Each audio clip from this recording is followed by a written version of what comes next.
श्री गणेशाय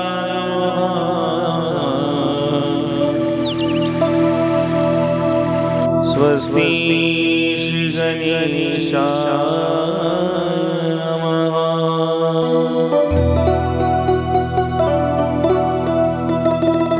श्री सरस्वती नमः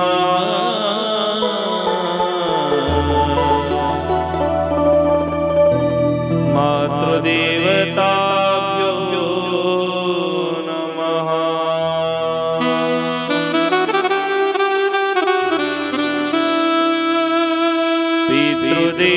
पितृदेवताभ्यो नमः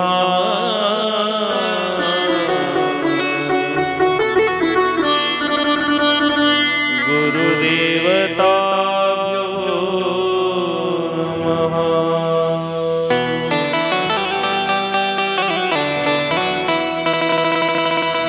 सकल संताय नमः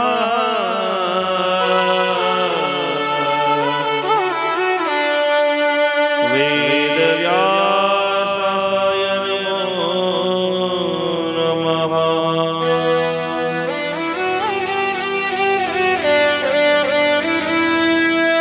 गुरुर्ब्रह्मा गुरुर्विष्णु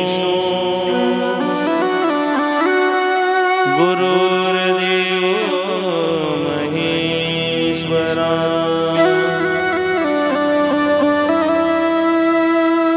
गुरुर् साक्षात् परब्रह्म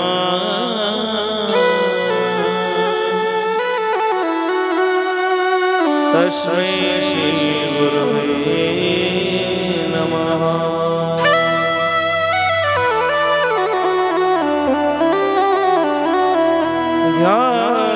ध्यानमूलं गुरुर्मूर्ति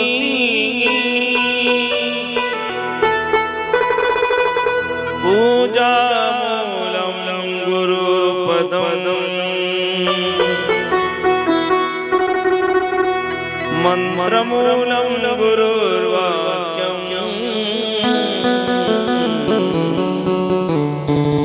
मोक्षमूलं गुरुकृपा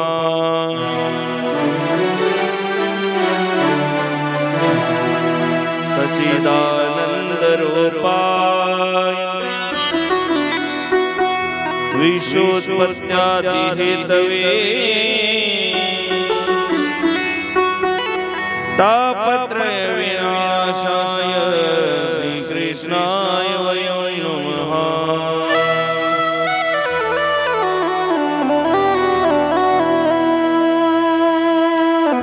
नारायणं नमस्कृत्यं नरं चैव नरोत्तमं देवीं सरस्वतीं व्यासं ततो जयमुदीरये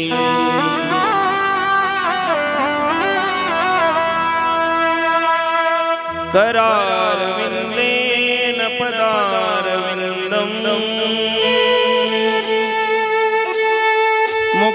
मुखारविन्दे विनिवेशयन्तं वटस्य पत्रेषु पुटेशयानं बालं मुकुन्दं मनसा स्मरामि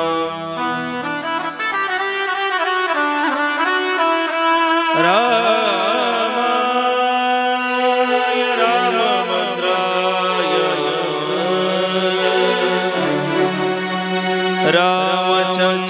रामचन्द्राय वेदसे रघुनाथाय नाथाय सीताय पतये नमः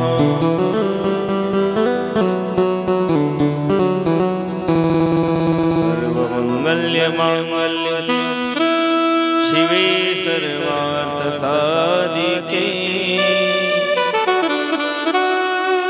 शरण्ये त्र्यंबके गौरी नारायणी नमोस्तुते।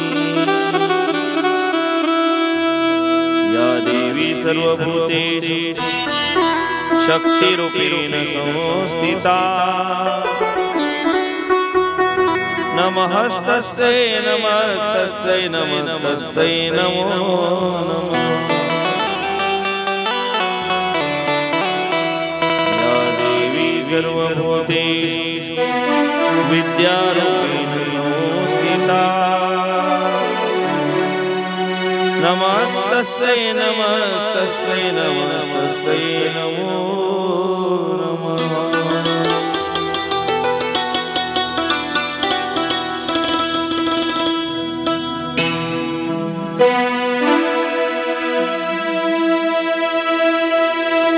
सर्वांनी संकीर्तन करायचं। जय जय राधा रमण हरि बोल, जय जय राधा रमण हरि बोल।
जय जय राधा रमण हरि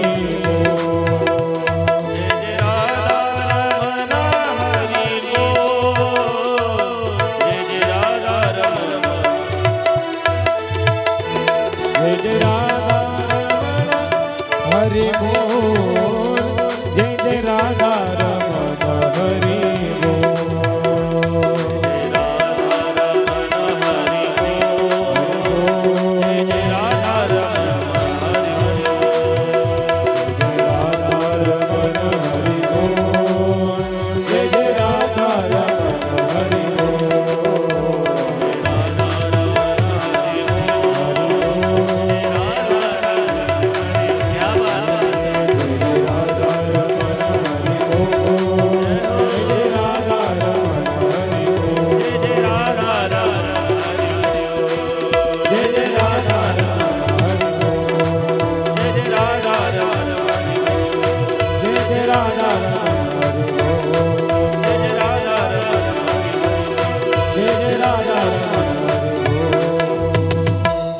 बोलिए जगदम्बा मैया की श्रीमद् देवी भागवत महापुराण की, योगी आनंदनाथ महाराज की, गोरक्षनाथ महाराज की जय जय श्री राधे जय जय श्री राधे जय जय श्री राधे।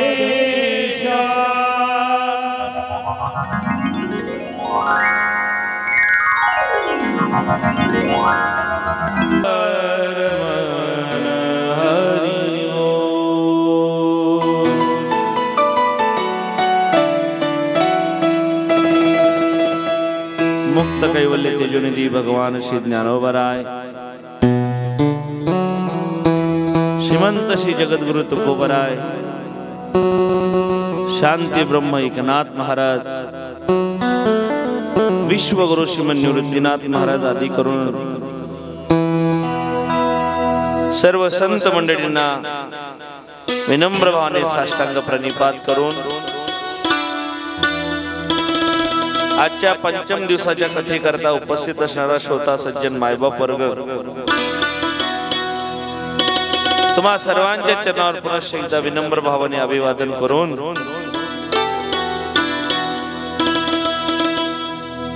आपल्या क्षेत्र गाळणी या गावामध्ये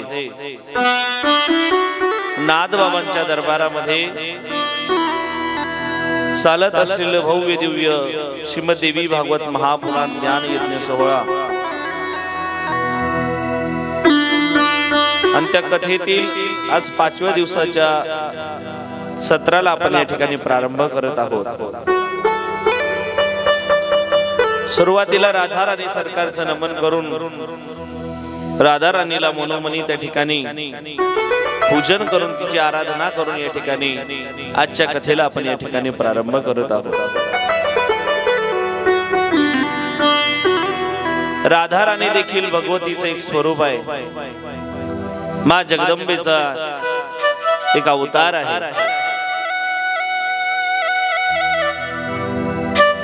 आणि त्या राधा राणी सरकारचं या ठिकाणी स्मरण करून आपण आज कथेला प्रारंभ करत आहोत।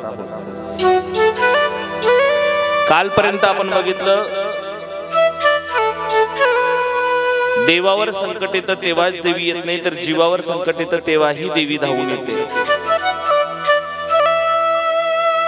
काल उद्धय नावाचा म्हणजे सत्यव्रत नावाच्या एका भक्ताची कथा आपण या ठिकाणी श्रवण केलेली आहे। सुशील नावाच्या भक्ताची आपण कथा श्रवण केलेली आहे।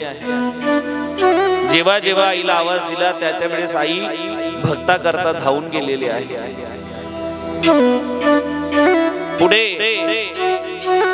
जीव म्हणून भगवान परमात्मा स्वतः या सृष्टी तलावर रघुवंशामध्ये जन्माला आले, मर्यादा पुरुषोत्तम भगवान श्री रामचंद्र प्रभू। आणि त्यावेळेस भगवंताला पडलेलं संकट आणि त्या संकटातून बाहेर निघण्याकरता भगवंतानं त्या आदिशक्तीची जगदंबेची त्या ठिकाणी करुणा भागलेली आहे। सीतामाईला रावणानं घेऊन जावं आणि घेऊन गेल्यानंतर आईला सोडवण्याकरता त्या ठिकाणी भगवान परमात्म्याने त्या देवीची करुणा भाकावी. 100 योजन समुद्र ओलांडून पलीकडे जायचंय. राम नावाचा रा आणि म असे 2 दगडावर नावं लिहायची, ती पाण्यात टाकायची, ती दगड धरायची. दगडाचा पूल तयार केला. 18 पद्म वानर सेना घेऊन भगवान परमात्मा लंकेश प्रवेश केलेला आहे. पण लंकेत प्रवेश केल्यानंतर जर मला यश प्राप्ती पाहिजे असेल, माझ्या कार्यात कुठलंही विघ्न हवं असं वाटत नसेल, माझं कार्य सफल व्हावं असं वाटत असेल, तर आपण त्या जगदंबेची, त्या आईची त्या ठिकाणी उपासना आराधना आपण केली पाहिजे. आणि म्हणून भगवान परमात्म्याने देखील लंकेत जाऊन युद्धाच्या आधी आई भगवतीची करुणा, आई भगवतीची उपासना त्या ठिकाणी करू लागले.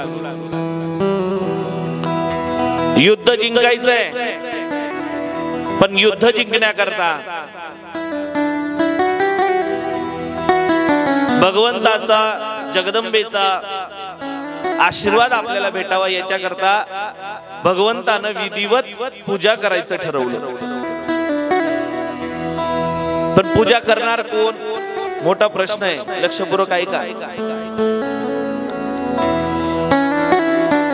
सर्व जग ज्या देवाची पूजा करतंय आणि तो देव आता मात्र संकटात आहे, त्या देवानं कोणाची उपासना करावी, कोणाची पूजा करावी, म्हणून जगदंबेची पूजा करायचं ठरलं. पण पूजा करण्याकरता, यज्ञ करण्याकरता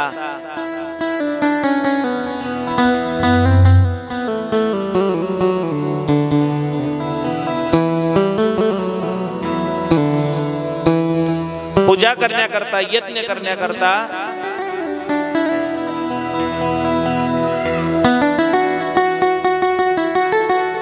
एक वरिष्ठ विद्वान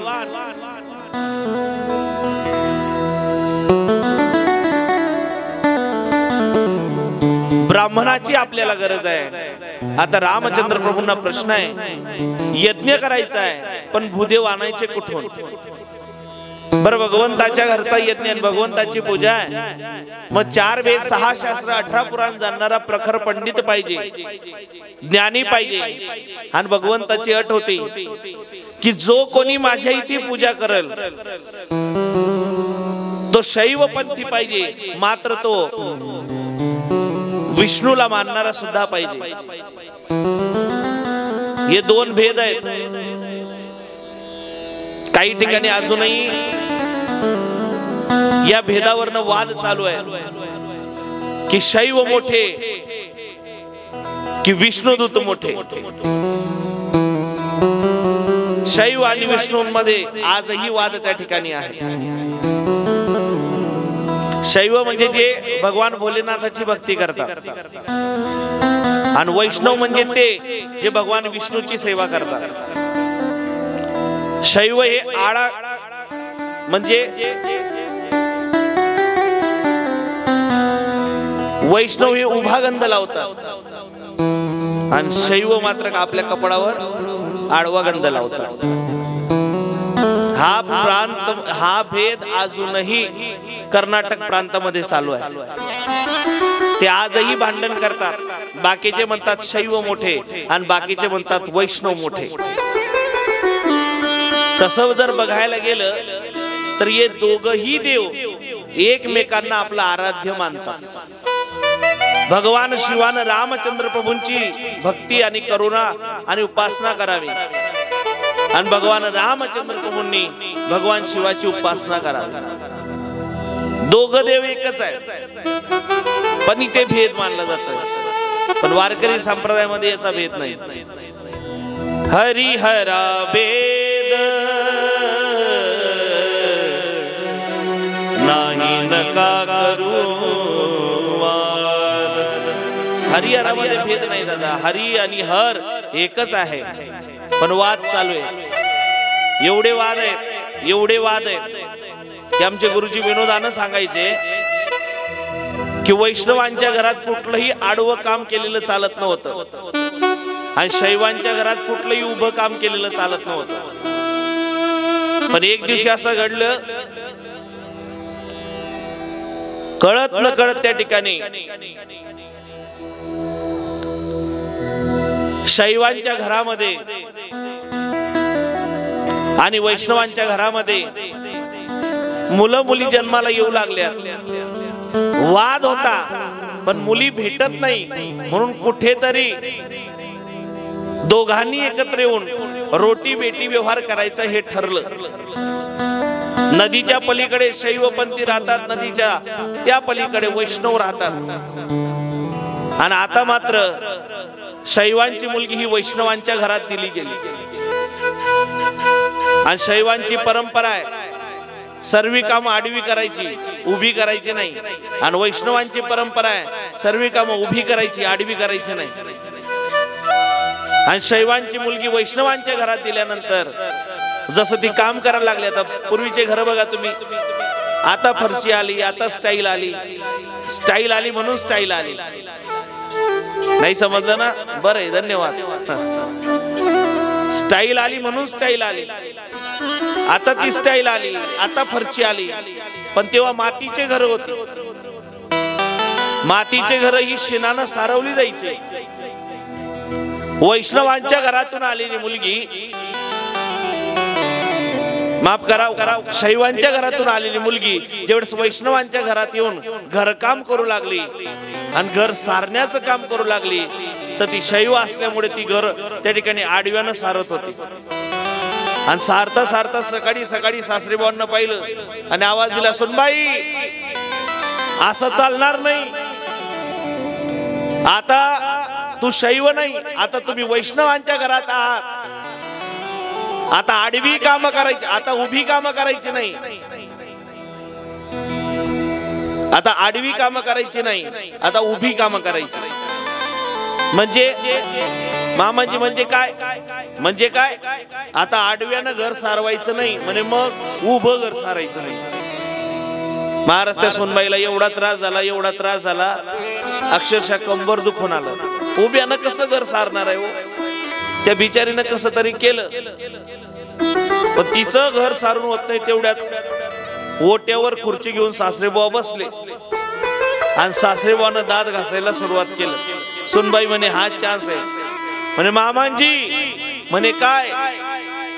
म्हणे आपण शैव नाही, आपण वैष्णव आहोत. आडव्यानं नाही, उभ्यानं दात घासायचे. म्हणजे एवढे वाद आहेत अजून आहेत शैवांमध्ये आणि वैष्णवांमध्ये. पण मात्र या दोघांमध्ये भेद नाही. शिवा राम नाही भेद, दोन्ही देवतेची सिद्ध.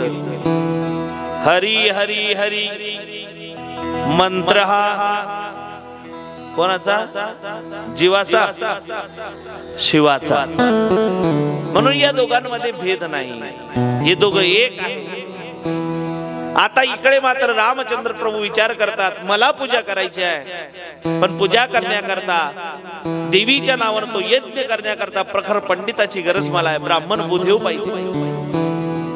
मग त्या वानर सेनेमध्ये 18 पद्म वानर सेना आहे. नल नील जामवंत आहेत आणि सर्व ज्येष्ठ त्या ठिकाणी जामवंत आहेत.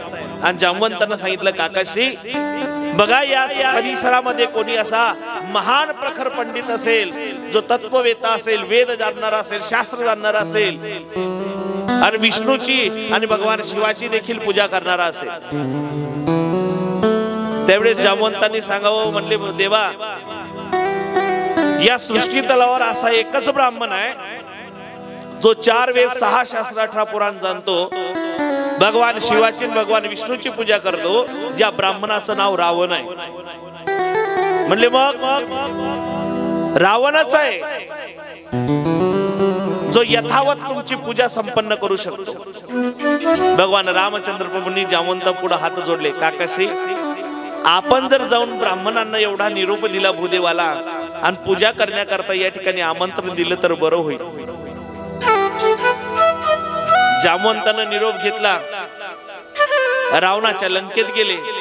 आता रावणाचे वडील आणि जामवंत खूप जवळचे मित्र होते. म्हणून काकांचा मान त्या ठिकाणी रावणानं जामवंतांना दिला. येत असताना म्हटलं या काकाशी बसा. पद प्रक्षालन केलं, आदर आतिथ्य केलं आणि येण्याचं निमित्त विचारलं. त्यावेळेस जामवंत म्हणू लागले, म्हणले महाराज मी याच्या करता आलो की माझ्या सोबत या ठिकाणी 2 वनवासी आहेत. ज्या 2 वनवासींना आपलं कार्य यशस्वी व्हावं, आपल्या कार्यात आपल्याला यश यावं याच्या करता देवीची उपासना करून यज्ञ करायचा आहे. पण त्याच्या करता एक महान भूदेवाची प्रखर पंडिताची गरज आहे आणि या भूतलावर तुमच्यासारखा दुसरा ब्राह्मण कोणी नाही. तर माझी इच्छा आहे की आपण कृपया करून ते दोघही वनवासी त्यांची इच्छा पूर्ण करावी आणि तो यज्ञ संपन्न करून द्यावा. रावणानं जामवंताकडे बघावं आणि रावणानं सहज म्हणावं, ते जे 2 वनवासी आहेत काका त्यांचं नाव काय? म्हणले एकाचं नाव राम आहे आणि दुसऱ्याचं नाव लक्ष्मण आहे. म्हणजे राम आणि लक्ष्मण कशासाठी पूजा करतायत ते? म्हणले त्यांच्या पत्नीला लंका नरेश घेऊन आलेला आहे आणि पत्नीला सोडवण्याकरता युद्ध करायचंय आणि युद्ध आपण जिंकावं याच्या करता देवीची करुणा आराधना भाकायची आणि त्याच्या करता यज्ञ करायचा. एवढं ऐकल्यावर जर रावणाच्या जागेवर दुसरं कोणी राहिलं असतं ना दादा, तर जामवंताला सुद्धा तिथून पळ काढावा लागला असता. पण रावण आहे. रावण महाराज म्हणू लागले, ठीक आहे मी ब्राह्मण आहे, माझं काम आहे पूजा करणं, यज्ञ करणं, याचकाचं समाधान करणं. ठीक आहे मी येईल, पूजा करेल. पण ऐका, पूजा करण्याकरता जे साहित्य लागणार आहे, जी सामुग्री लागणार आहे, ती त्या तुमच्या 2 वनवासी पोरांकडे होणाऱ्या माझ्या याचकांकडे तेवढी सामुग्री आहे का? एवढं म्हणाल्यावर जामवंत म्हणू लागले, बरीचशी आहे, बरीचशी नाही आहे, काळजी करू नका. जे नसेल, एखादा याचक आहे त्याच्याकडे पूजा करत असताना जर त्याच्याकडे पूजेची सामुग्री नसेल तर हे ब्राह्मणाचं कर्तव्य आहे की त्या याचकाला पूजेचं साहित्य मिळवून देणं आणि ती पूजा चांगल्या पद्धतीनं त्याच्याकडनं करून घेणं. रावणानं त्या ठिकाणी सांगावं जामवंतांना, काकाशी आपण काळजी करू नका, आपण जा, मी तुम्हाला मुहूर्त सांगतो, त्या मुहूर्तावर पूजा करूयात आणि लागणारी काही सामुग्री जी कमी पडेल ती मी माझ्या सोबत घेऊन येऊ. असं म्हटल्यानंतर इकडे जामवंत जे आले, भगवान रामचंद्र प्रभूंना निरोप दिला आणि भगवंताला निरोप दिल्यानंतर भगवंतालाही आनंद वाटला. आता दिवसामागे दिवस निघता निघता तो दिवस उजाडला. सकाळ झाली, ब्रह्ममुहूर्तावर भगवान परमात्मा उठले. प्रातःकाल उठके रघुनाथा, मात पित गुरु नाम ही गाता. सकाळी उठून भगवंताचं नामस्मरण, आई वडिलांचं ध्यान, गुरुदेवाचं ध्यान करू लागले. इकडे मात्र रावणाला माहिती होतं की आपला जो याचक आहे ज्याचं नाव राम आहे आणि रामाचं लग्न झालेलं आहे, लग्न झाल्यानंतर जर तुम्ही एकट्यानं पूजा करत असाल तर ती पूजा सफल होत नाही. त्याच्याकरता तुमची अर्धांगिनी त्या पूजेमध्ये तुमच्या सोबत पाहिजे. ही तेव्हापासून चालत आलेली परंपरा आहे. पण रामासोबत तर रामाची पत्नी नाही, मग पूजा संपन्न होईल कशी? कारण रामाची पत्नी कुठे आहे? लंकेत, अशोक वाटिकेमध्ये. मग रावणानं आपल्या मुलाला बोलवलं आणि मुलाला बोलवल्यानंतर सांगितलं, इंद्रजिता जा आणि त्या अशोक वाटिकेमध्ये जाऊन सीतेला निरोप दे की रावण महाराज त्या ठिकाणी येत आहेत. इंद्रजितानं निरोप दिला. रावण त्या ठिकाणी गेला आणि सीतेला सांगू लागला, ऐक सीते, तुझ्या पतीनं तुला सोडवण्याकरता जे युद्ध करायचं ठरवलंय त्या युद्धामध्ये यश मिळावं याच्या करता एक मोठा यज्ञ त्या ठिकाणी प्रारंभ करायला सुरुवात केलेली आहे. यज्ञ करायचा आहे, पूजा करायची आहे. पण त्या यज्ञामध्ये जर तू रामासोबत नसशील तर ती पूजा संपन्न होणार नाही. म्हणून उद्या बरोबर सकाळी ब्रह्ममुहूर्तावर इंद्रजित त्या ठिकाणी रथ घेऊन येईल. तुला त्या रथात बसायचं आहे आणि रथात बसली की त्या ठिकाणी रामाच्या बाजूला बसून पूजा करायची आहे आणि पूजा संपली की पुन्हा रथात बसायचं आणि अशोक वाटिकेला यायचं. बघा, रामासारखा शत्रू नाही आणि रावणासारखा सुद्धा शत्रू नाही. असं म्हटल्यानंतर सीतेला आनंद झाला. सीता माता विचार करते, काही का होईना बऱ्याच दिवसानं माझ्या भगवंताचं दर्शन मला माझ्या डोळ्यानं होणार आहे। सकाळी इंद्रजितानं जावं, रथात त्या ठिकाणी सीतामाईला बसवावं, त्या ठिकाणी घेऊन यावं। रावण महाराज आले, पूजेची तयारी सुरुवात झाली, यज्ञाला सुरुवात झाली। दोघही वनवासी रामचंद्र प्रभू आणि भगवान लक्ष्मणजी दोघांनीही रावणाला नमस्कार केला। विचारलं, कशा करता पूजा करत आहात? म्हणले, हे भूदेवा, ही पूजा आमची याच्या करता चाललेली आहे। माझ्या पत्नीला त्या ठिकाणी लंकेचा राजा रावण यानं माझ्या पत्नीचं हरण केलेलं आहे। माझ्या पत्नीला सोडवण्याकरता त्या रावण महाराजांसोबत युद्ध करायचंय, पण ते युद्ध जिंकावं याच्याकरता चाललेली ही पूजा आहे। रावणाने मुकाट्यानं सर्व ऐकून घेतलं आणि सहज रावणजी म्हणले ठीक आहे, पण पूजा करण्याकरता मला असं कळालं की माझे जे याचक आहेत यांचं लग्न झालेलं आहे। बसा पूजेला, पण लक्ष्मी नारायणाचा जोडाप्रमाणे बसा, तुमच्या पत्नीला तुमच्या बाजूला बसवा। भगवान रामचंद्र प्रभूंनी हात जोडले। हे भूदेवा, तेवढीच तर खंत आहे आणि तिला सोडवण्याकरताच तर ही पूजा चाललेली आहे। मग माझी पत्नी माझ्या सोबत नाही, पण आपण पूजा करावी ही माझी विनंती आहे। नाही नाही नाही, तुमच्या पत्नीशिवाय तुमची पूजा संपन्न होऊ शकत नाही। पण भूदेवा आता माझ्या सोबत नाहीये, माफ करा मला, क्षमा करा मला। म्हणले, काळजी करू नका, हे ब्राह्मणाचं कर्तव्य आहे की याचकाकडे जर सामुग्री नसेल तर आपण त्यांना दिली पाहिजे। आणि पटकन इंद्रजिताला आवाज दिला। इंद्रजित रथ पुढे घेऊन आला, सीतामाई उतरली, भगवान रामचंद्र प्रभूंच्या बाजूला जाऊन बसली। यथावत पूजा झाली, आई जगदंबेची करुणा वाकली गेली, यज्ञ संपन्न झाला। सुंदर पद्धतीने पूजा झाल्यानंतर आता भगवान रामचंद्र प्रभू, लक्ष्मणजी, सीतामाई, नल नील जामवंत सर्वांना आनंद झाला। पूजा संपन्न झाली। पूजेत कुठलंही त्या ठिकाणी कुठल्याही प्रकारचं विघ्न आलं नाही। जगदंबेची आपल्यावर कृपा होणार, आपण सीतामाईला त्या ठिकाणी आपल्या डोळ्यानं बघणार, सीतामाईला लंकेतून सोडून नेणार, हा भाव सर्वांच्या मनात त्या ठिकाणी निर्माण झाला। रामचंद्र प्रभू, लक्ष्मणजी दोघांनी भूदेवा पुढे, रावण महाराजांपुढे हात जोडले। महाराज धन्यवाद, आपले मानावे तेवढे उपकार कमी आहेत, पण एक खंत आहे महाराज, आम्ही वनवासी आहोत, आमच्याकडे भगवी वल्कले सोडली तर दुसरं काहीच नाही तुम्हाला देण्याकरता।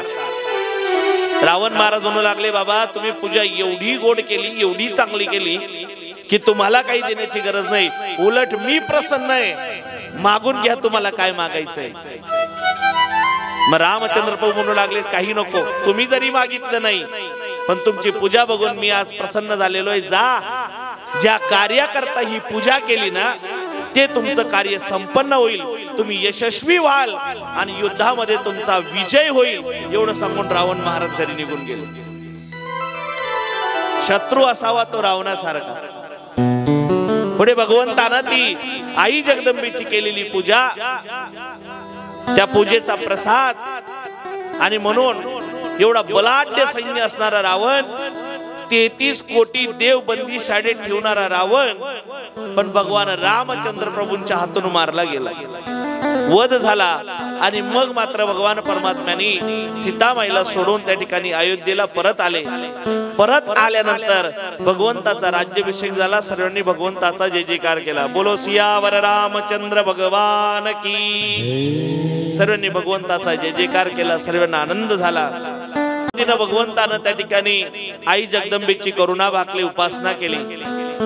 त्याच पद्धतीनं ज्या वेळेस या सृष्टीवर, या पृथ्वीवर अधर्म वाढला, व्यभिचार वाढला, अत्याचार वाढला, वत्स्य रूपी पृथ्वी ब्रह्मापासी जाय नेत्र वाय तोय सांगत असे, पृथ्वीनं ब्रह्मदेवाजवळ जावं आणि रडत रडत सांगावं की आता या पापी लोकांचा भार मला सहन होत नाही, अधर्म मला सहन होत नाही, आता मात्र देवा तुम्ही अवतार घ्या।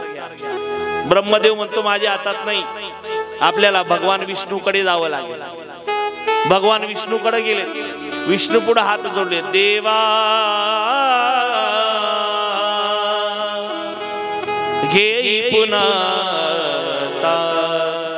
देवा अवतार घ्या, देवा घेई पुन्हा अवतार, जगामध्ये पाप वाढले फार, कलीची हवा पलटली पार देवा घे पुन्हा अवतार. देवा अवतार घ्या. आता भगवान परमात्मा विचार करतात किती वेळा मी अवतार घ्यायचा, कारण भगवंताची अनंत रूप आहेत. किती रूप आहेत बोला ना, किती रूप आहेत? अनंत रूप आहेत. किती अवतार घ्यायचे? आता भगवंतालाही कळना. भगवंतानं डोळे बंद केले, त्या आदिशक्तीचं ध्यान केलं, आदिशक्ती प्रकट झाली. आदिशक्ती भगवान विष्णूला म्हणते तुम्ही पुन्हा एकदा अवतार घ्या, मी सुद्धा अंश रूपानं त्या ठिकाणी येईल आणि सृष्टीवर आल्यानंतर जड जीवांचा उद्धार करणं हे आपलं काम आहे आणि ते आपण दोघं मिळून या ठिकाणी करूया. मग आईच्या सांगण्यावरनं भगवान परमात्म्याने वसुदेव आणि देवकीच्या पोटी त्या ठिकाणी जन्म घेतला. भगवंताचा जन्म झाला अष्टमीच्या दिवशी. श्रावण महिना आहे बघा, महिना 8वा, तिथी 8वी, नंबर 8वा. आणि तुम्हाला आम्हाला विसर पडू नये म्हणून तुम्ही 8वा मधुसूदना रे, तुम्ही वासुदेव वासुदेव म्हणा. तुम्ही 8वा मधुसूदना रे, तुम्ही वासुदेव वासुदेव म्हणा. 8वा मधुसूदना रे, तुम्ही वासुदेव वासुदेव म्हणा. तुम्ही 8वा मधुसूदना रे, तुम्ही वासुदेव वासुदेव म्हणा. तुम्ही वासुदेव वासुदेव म्हणा.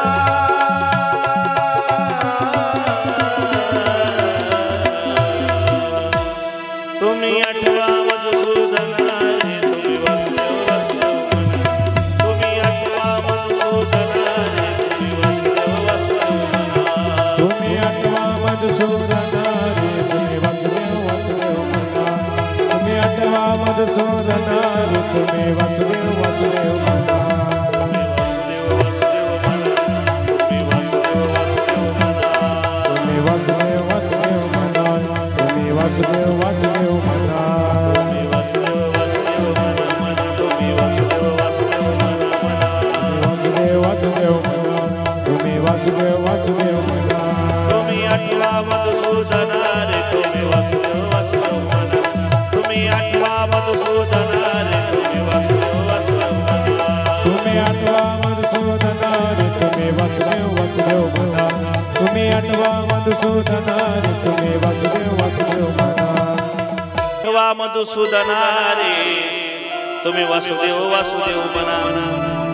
तिथी 8वी, नंबर 8वा, महिना 8वा आणि भगवंताचे नाव सुद्धा 8. त्या दिवशी आमचे युवा कीर्तनकार, महाराष्ट्रातले सुप्रसिद्ध कीर्तनकार रोहित महाराज त्या दिवशी पारायणात सांगत होते तुम्हाला भगवंताची 8 नाव आहेत. लाल कृष्ण, बालकृष्ण, गोपी कृष्ण, युगल कृष्ण, राधा कृष्ण, श्रीकृष्ण, यत्र योगेश्वर कृष्ण. 8 नाव भगवंताचे. भगवंताची 8 नाव आहेत. भगवंताची तिथी 8वी आहे, नंबर 8वा आहे. आणि असा भगवान परमात्मा त्या ठिकाणी देवकी आणि वसुदेवाच्या पोटी जन्माला आलेला. 8 वर्षाची मूर्ती प्रकट झाली. आईला आनंद वाटला, पण आईनं हात जोडले, वसुदेव बाबांना हात जोडले. देवा 8 वर्षाची मूर्ती बनून तुम्ही आलात, कोणी विश्वास ठेवल का देवा की देवकीच्या पोटी तुमचा जन्म झाला म्हणून? देवा आमची विनंती आहे, तुम्ही सुद्धा बाळ म्हणून माझ्या पोटी जन्माला यावं, कृपया करून देवा लहान व्हा. आणि भगवान परमात्मा पुन्हा एकदा आपल्या भक्ता करता लहान झाला. लहान झाल्यानंतर आता भगवान परमात्मा कडे बघतायत. दोघही भगवान परमात्म्याकडे बघतायत. निरखीत निरखीत गेली पाहे तव तन्मय झाले, उन्मनी मन निवाले सावडे परब्रह्म भासले. निरखून भगवान परमात्म्याला पाहिलं, आनंद वाटला, पण पुढच्या क्षणाला दुःख झालं की जसं कंसाला कळेल तसं कंस मात्र या मुलाला सुद्धा ठार केल्याशिवाय राहणार नाही. तेवढ्यात भगवान परमात्मा म्हणतात काळजी करू नका, तसं होणार नाही. बाबा वसुदेवाला सांगितलं, बाबा आता एक काम करा. काय? नंदाच्या घराला मजने गोकुळाला. बाबा आता इथून माझी बदली करा. कुठं न्या? नंदाच्या घराला मजने गोकुळाला. माया उपजली तेथे ठेवी मज आणि तिथं जी माया आहे बाबा तिला इकडं आणा आणि मला तिकडं न्या.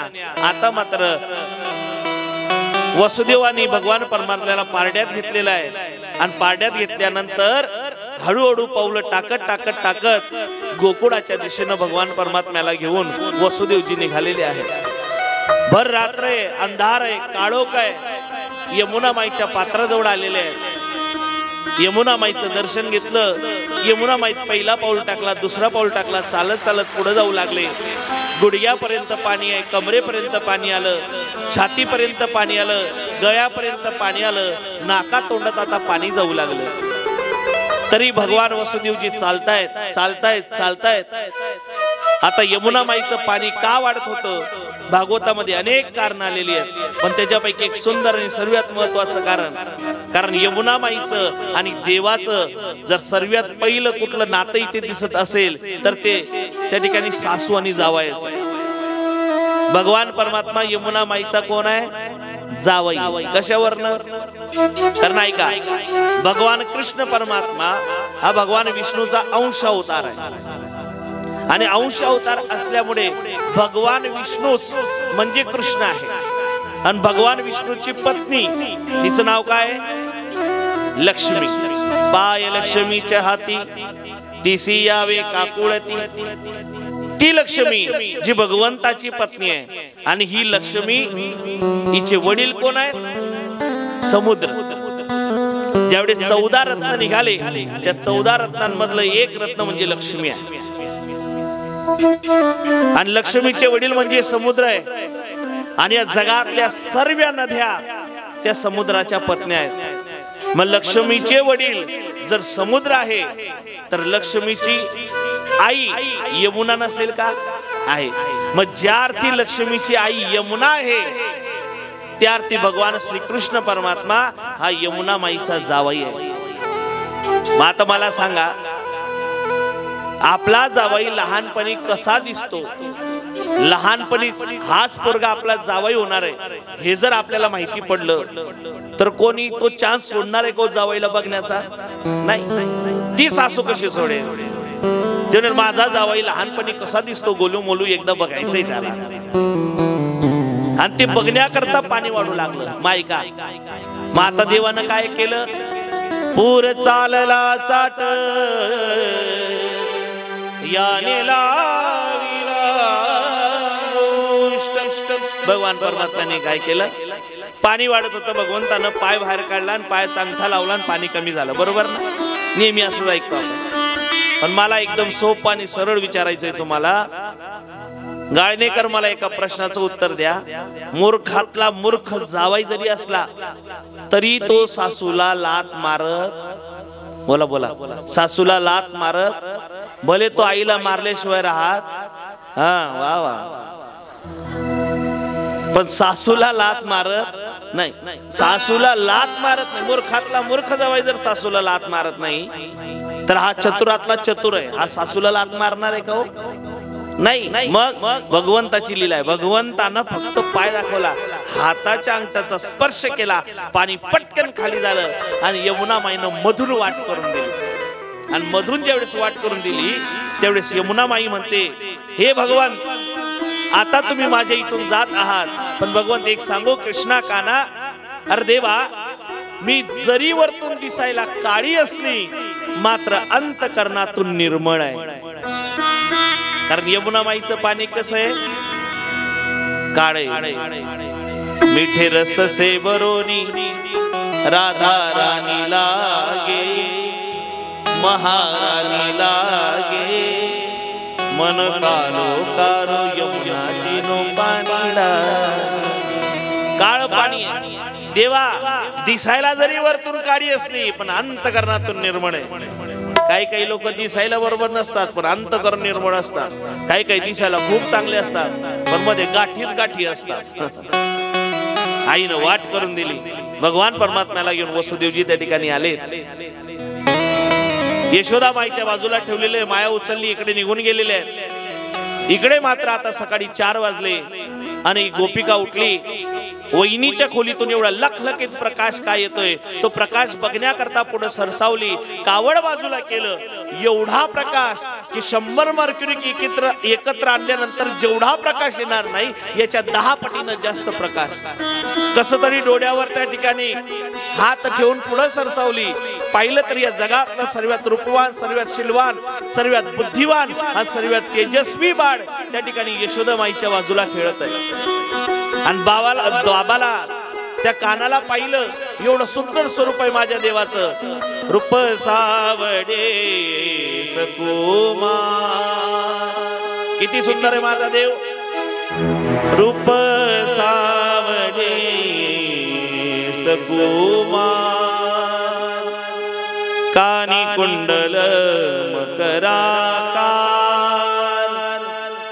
मकराकार सकुमार. रूप सावडे सकुमार, कानी कुंडल मकराकार. किती गोड दिसत होता माझा देव, किती सुंदर. त्या देवानं पुढच्या क्षणात त्या गोपिकेला मोहून घेतलं. कसं तरी शुद्धीवर आले. सकाळी 4 वाजलेले, ब्रह्ममुहूर्त आहे. पडत पडत अंगणात आली आणि गाईच्या गोठ्यामध्ये नंद बाबा त्या ठिकाणी गोधन करत होता, म्हणजे दूध काढण्याचं काम करत होता. आणि सकाळी 4 वाजता त्या गोपिकेनं नंद बाबाला आवाज दिला, नंद भैया. किती वाजता? किती वाजता? सकाळी 4 वाजता. सकाळी 4ला आवाज दिल्यानंतर नंदबाबा म्हणतात, एवढ्या सकाळी मला कोणी आवाज दिला? आवाजाच्या दिशेनं कान नेले, लक्षात आलं ही दुसरी तिसरी कोणी नसून आपली बहीण सुनंदा आहे. आणि मग नंद बाबांना तिकडनं आवाज दिला, क्या हुआ सुनंदा? आणि मग मात्र सुनंदा म्हणू लागली, नंद भैया आपको लल्लो भयो, लल्लो भयो जी, लल्लो भयो. बाबा लाला भयो है. आणि बस नंद बाबांनी एवढा ऐकलं, हातातलं काम सोडलं, पडत पडत आले. काय सांगितलं? काय बोललीस? काय बोललीस? बाबा लाला भयो है, बधाई हो. एवढं म्हटल्यानंतर बाबांना आपल्या गळ्यातली मोत्याची माळ काढली, सुनंदाला भेट म्हणून दिली. बाबा पळत पळत आले, भगवान परमात्म्याला पाहिलं आणि मात्र आनंदाचे अश्रू आता बाबाच्या डोळ्यातून बाहेर येऊ लागले. कारण श्रीमद भागवतात वर्णन आहे, नंद बाबाला ज्यावेळेस मुलगा झाला, भगवान श्रीकृष्ण परमात्मा जन्माला आले, त्यावेळेस नंद बाबाचं वय 90 वर्ष होतं. किती वर्ष? 90. आणि 90 वर्ष म्हणजे भर तारुण्य नाही का? नाही ना? 90 वर्ष म्हणजे भर तारुण्य नाही. पण 90 वर्षामध्ये भगवान परमात्मा आपल्या घरी आला. नंद बाबाला आनंद झाला, यशोदा माईला आनंद झाला, सर्वांना आनंद झाला. आणि मग सर्वचे सर्व म्हणू लागले, नंद गरा नंद भयो, जय कन्हैया लाल, जय कन्हैया लाल की, जय कन्हैया लाल की, जय कन्हैया लाल की, जय कन्हैया लाल की. एवढा आनंद, एवढा आनंद, एवढा आनंद त्या गोकुळामध्ये की तुकोबरांनी वर्णन करावं. गोकुळीच्या सुखा अंत पार नाही लेखा, बाळ कृष्ण नंदागरी आनंदल्या नर नारी. पुढे काय केले लोकांनी? गुडिया तोरणी करती कथा गाती गाणे. आपल्या पवित्र हिंदू सनातन धर्म संस्कृती आहे की कुठलंही मांगल्याचं प्रतीक आणि मंगल कार्य असेल तर गुढ्या उभारल्या जायच्या. गुढ्या उभारल्या गेल्या. देव जन्माला आल्यामुळे करती कथा गाती गाणे, लोक गाणे म्हणू लागले, कथा कीर्तन भजन त्या ठिकाणी होऊ लागले. कारण या जगाचा जगदीश्वर ब्रह्मांडाचा नायक भगवान कृष्ण अवतारानं त्या ठिकाणी गोकुळात प्रगट झालेला आहे, जन्माला आलेला आहे. आणि भगवंताचं स्वरूप एवढं गोड आहे की ज्यानं यावं त्यानं भगवंताला बघावं, आणि ज्यानं भगवंताला बघावं भगवंतानं पुढच्या क्षणात त्याला किंवा तिला मोहून घ्यावं. भगवान परमात्मा जन्माला आल्यानंतर तिथलं वर्णन एका वक्त्याने गोड केलेले की भगवान परमात्मा जन्माला आल्यानंतर तिथले जे गोप गोपिका यांची स्थिती कशी झालेली आहे, खूप गोड वर्णन आहे. आज बर पीसी ब्रजनारी बनी गोपियों से गुजवा से वाला पेड़ा से बने बलदेव की रस परसार के नंद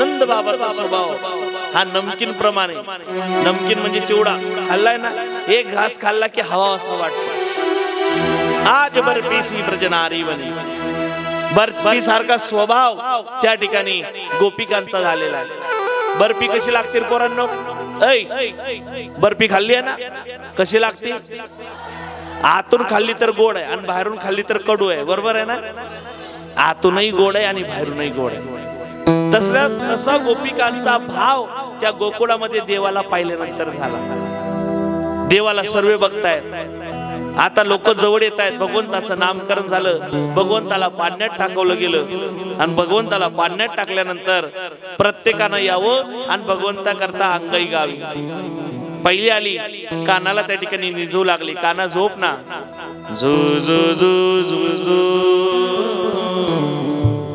झू झू झू झू झू झू झू झू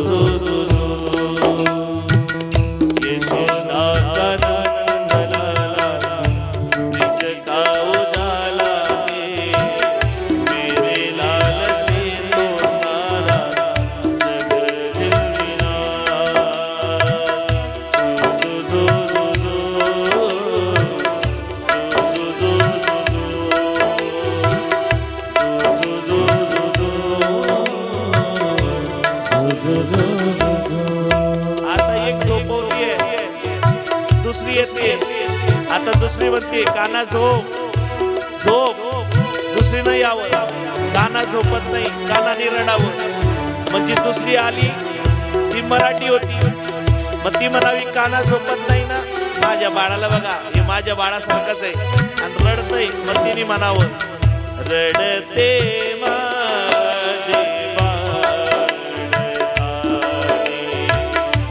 समजावी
माझ्या देवाला सुद्धा दृष्ट लागली नजर लागली आणि लहान मुलांना नजर लागली की लहान मुलं रडायला लागतात देव रडतोय देवाचं रडणं थांबत नाही आणि देवाचं रडणं थांबत नाही म्हणून आता यशोदेनं यावं यशोदेनं म्हणावं काना तुला भूक लागली का काना तुला काही खायला देऊ का काना का रडतो कशा करता रडतो पण कानाचं रडणं थांबत नाही शेवटी आता यशोदेनं सुद्धा कानाला झुका देत देत काना करता गाणं म्हणावं यशोदा सुद्धा म्हणू लागली किती समजावं तुझं गिरधारी किती समजावं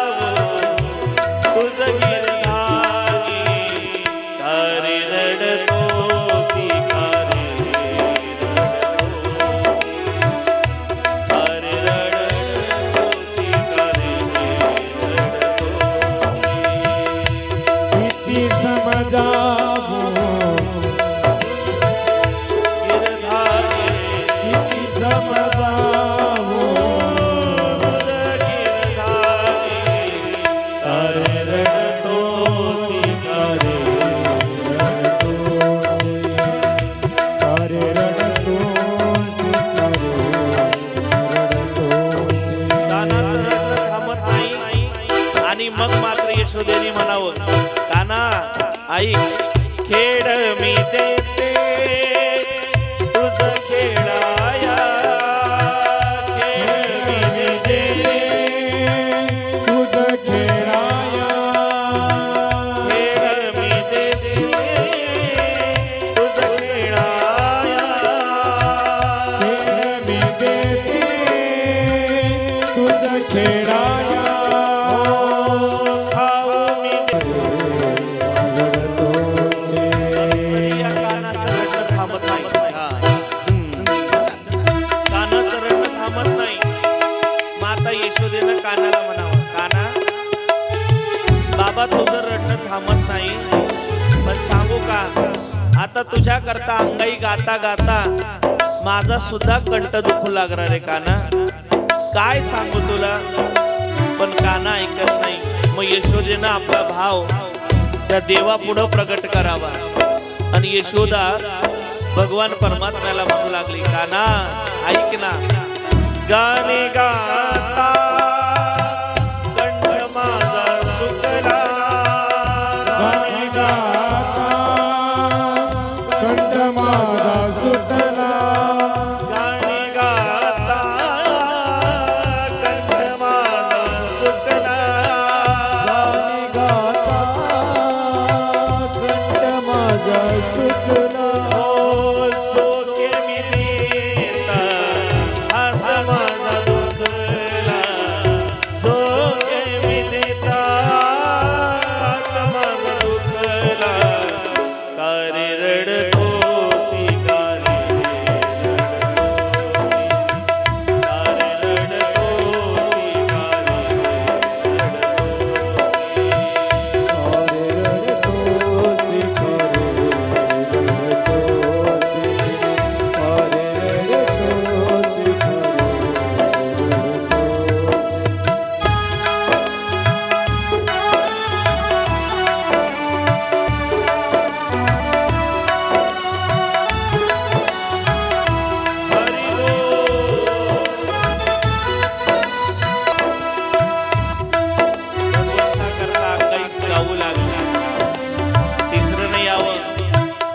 भगवंता करता गाणे गावे.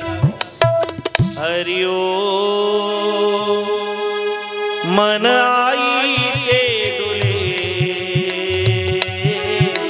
कृष्णाचा पाडला. कोणाच्या घरी बारसा असेल तर माझं कार्ड घेऊन जा बरं तेवढं. मी गोड बसणं म्हणतो. प्रॅक्टिस ठेवली पुढं मागं कीर्तन बंद पडले तर बरं आहे. भगवंताचं तुमचा आशीर्वाद आहे बाबा, बाकी काही नाही. भगवंताचं गुणानुवाद गाऊ लागले. आता देवाला पाहिलं, एक तर देवाजवळ आली, देवाला म्हणू लागले कृष्णा तुला पाहिल्यामुळे सांगू काय झालं, सर्व विसरून गेले देवा, आजपासून सर्व तूच आहे माझा. माता पिता भाई बंधु सका वो हमारा, कृष्ण नाम प्यारा है, गोपाल नाम प्यारा. माता पिता भाई बंधु हो, माता पिता भाई बंधु सका वो हमारा, कृष्ण नाम प्यारा है, गोपाल नाम प्यारा. दुसरी आली म्हणे बाई तुझं एवढंच नाही, मला काय झालं सांगू. मुझे लगी शाम संग प्रीत कि दुनिया क्या जाने, क्या जाने बाई बाई क्या जाने, क्या जाने बाई क्या जाने. मुझे मिल गया मुझे मिल गया मन का भी कि दुनिया क्या जाने। आणि ज्याला एकदा देवासोबत प्रीती लागली ना त्याला लोकांशी घेणं देणंच नाही। त्याला लोक चांगलं म्हणतील वाईट म्हणतील कसे कपडे घातले लोक काय बोलतील याच्याशी घेणं देणं नाही। नाहीतरी तुम्हाला सांगू का या जगात वावरत असताना एक गोष्ट खूप महत्वाची जी आपण लक्षात ठेवायला पाहिजे। जीवन सुंदर आहे, जीवन जगत असताना फक्त एक गोष्ट लक्षात ठेवा, जग काय म्हणेल याच्यापेक्षा जगदीश्वर काय म्हणेल हा विचार करा। जीवनाचं सार्थक झाल्याशिवाय राहणार नाही। लोक अजून याच भावमध्ये लोक काय म्हणतील, लोक काय म्हणतील, लोग क्या सोचेंगे, लोग क्या बोलेंगे। आणि सांगू 70% पेक्षा जास्त लोकांची स्वप्न फक्त याच्यामुळे अपूर्ण राहिलीत की लोक काय म्हणतील। अरे लोग तो कहेंगे, कुछ तो लोग कहेंगे, लोगों का काम है कहना, आप बस अपने कान में हेडफोन लगाना और अपना काम करते रहना। क्योंकि लोग ना घोड़ी चढ़ने देते हैं ना पैदल चलने देते हैं, ये लोग हैं। तुम्ही चांगलं करणार तरी बोलतील, तुम्ही वाईट करणार तरी बोलतील, काहीच नाही केलं तरी बोलतील। मागे 2 वर्ष आम्ही घरात होतो, 2 वर्ष देवानं जिरवली कीर्तनकारांची खरी बर का। 2 वर्ष घरात होतो। ज्यावेळेस घरात होतो पहिले 6 महिने आणि शेवटचे 6 महिने तर आजूबाजूचे लोक आमच्या घरच्या मंडळीला म्हणायचे का हो तुम ना बाबाले हुआ का नाही शेका, काय नाही का बनवू घ्या का, गैरा देव देव करेन तुम ना बाबा, कपाय भर गणलाय काही नाही वाका, तरी लोक नाव ठेवत होते। आई मागच्या 2 महिन्यापासून मी घरी नाही, जातो येतो एखाद दिवस थांबतो, तरी आता तेच शेजारी पाजारी म्हणतात कथा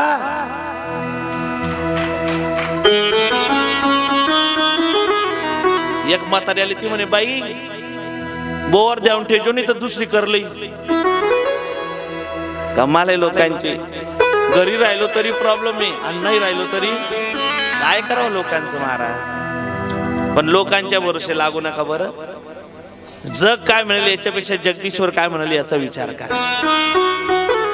जग तर चांगल्यालाही नाव ठेवतो आणि ठेवलंच पाहिजे। सांगू का तुमच्या आयुष्यात काही असो किंवा नसो पण निंदक नावाचा एक व्यक्ती तुमच्या आयुष्यात नक्की असला पाहिजे।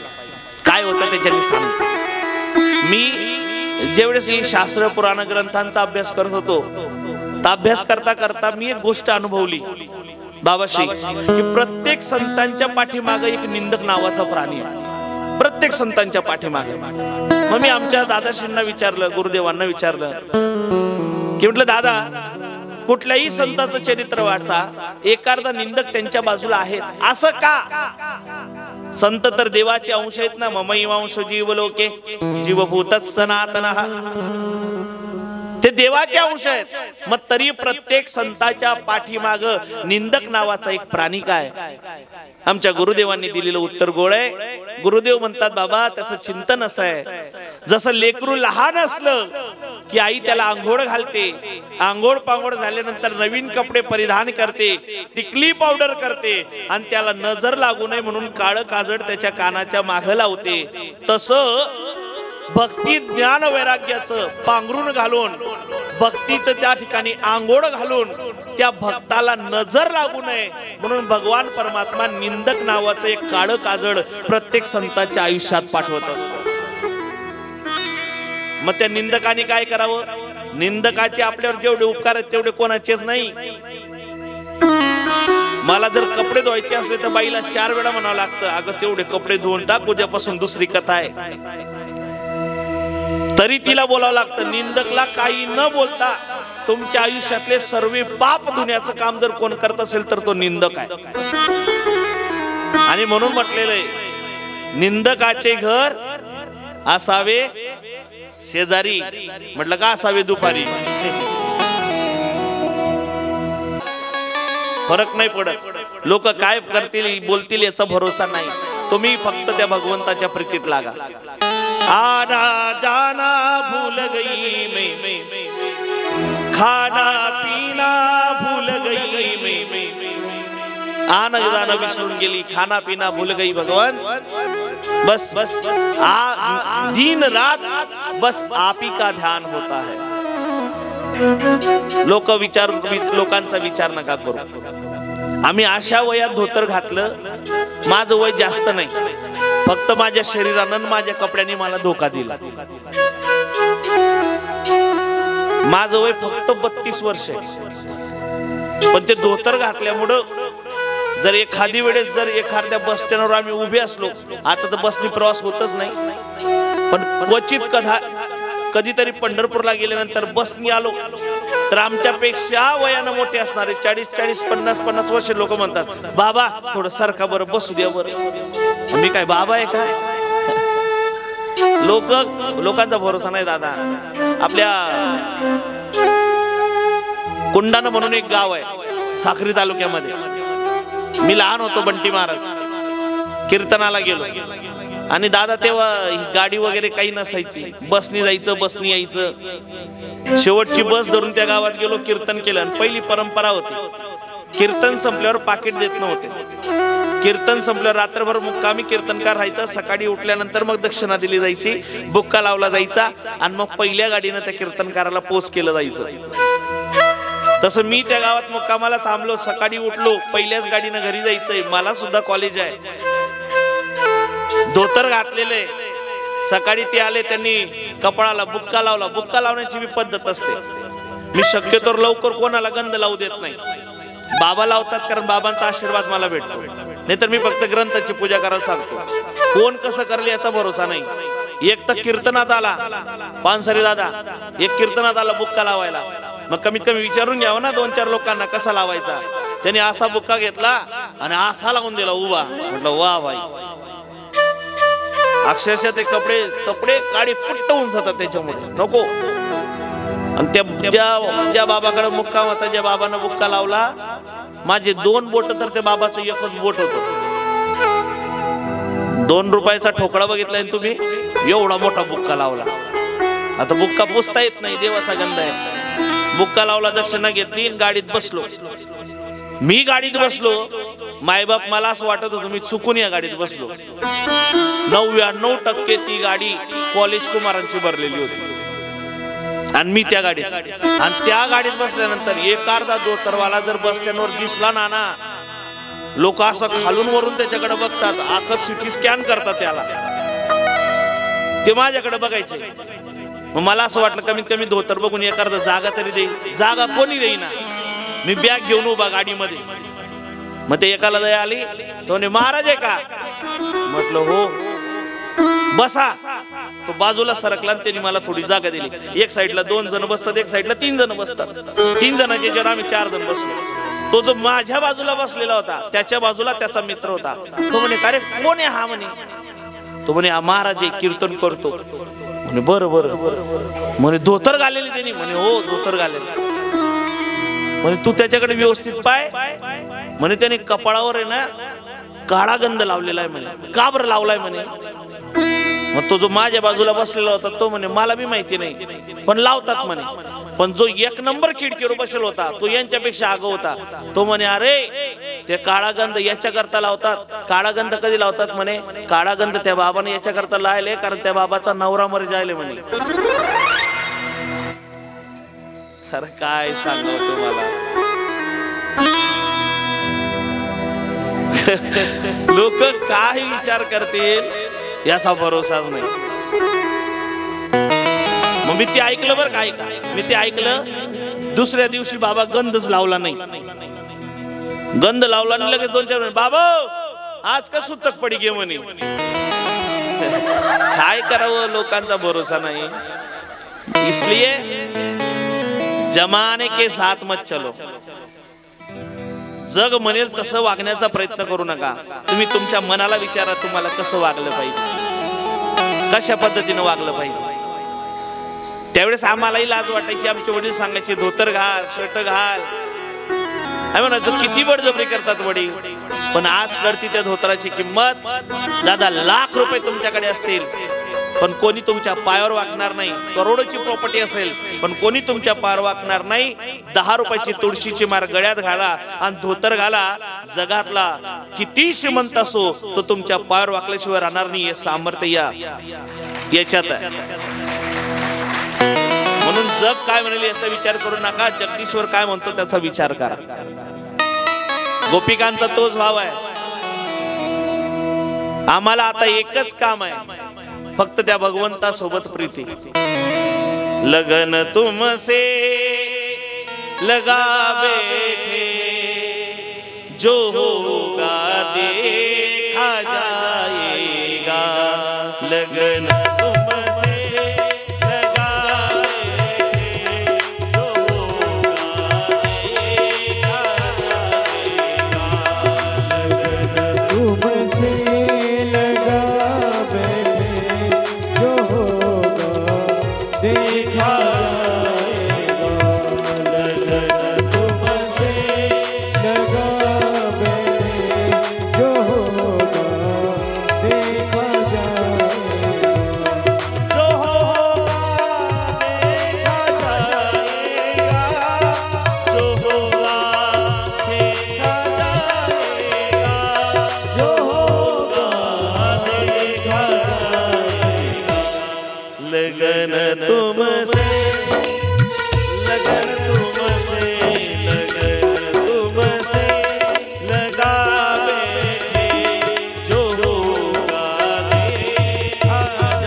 हमें तो प्रभु के साथ रहना है. गोपिकांच्या मनात तो भाव आहे. देवानं अख्ख्या गोकुळाला वेळ केलं पण या देवाला एका देवीनं वेळ केलं आणि ज्या देवीचं नाव राधा राणी.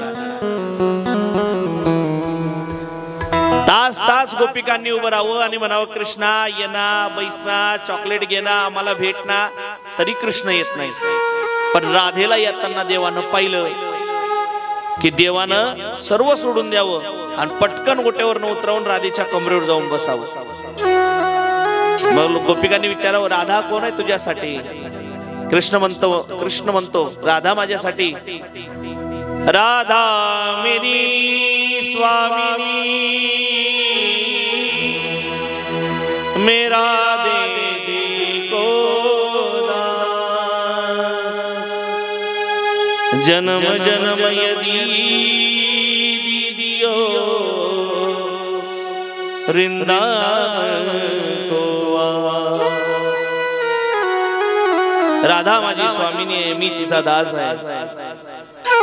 आणि राधा जर दिसली नाही तर मग भगवान परमात्म्याने रडावं, कोण आहे राधा माझ्यासाठी, काय केलं राधाने माझ्यासाठी?